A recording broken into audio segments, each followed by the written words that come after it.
Tumsifu Yesu Kristo. Milele amina. Pale padri anapokupaka majivu kwenye paji la uso, huwa anatamka maneno gani? Hapana, sikumbuki. Hata kidogo? Sikumbuki. Na kwa lazima yote hii? Sikumbuki kweli. Padri anapaka majivu kwenye paji la uso, anakwambia wewe ni mavumbi na utarudia mavumbini. Ninavyojua mimi. Padri anapokupaka majivu kwenye paji la uso, huwa anatamka maneno gani? Kwa kweli ni sawa. Pokea uzima wa mwili. Wajefa vitu vingi.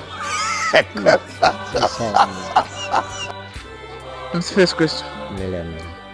Padri anapokupaka majivu kwenye paji la uso, huwa anatamka maneno gani?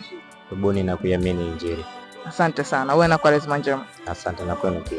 Asante.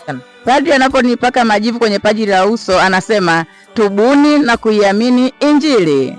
Asante sana. Asante. Tubuni na kuiamini Injili. Tubuni na kuiamini Injili. Yesu Kristo. Milele amina. Ujambo? Jambo, shikamoo. Marhaba. Padri anapompaka muumini majivu kwenye paji la uso, utamka maneno gani? Umetoka kwa mavumbi na mavumbini utarudi. Asante sana.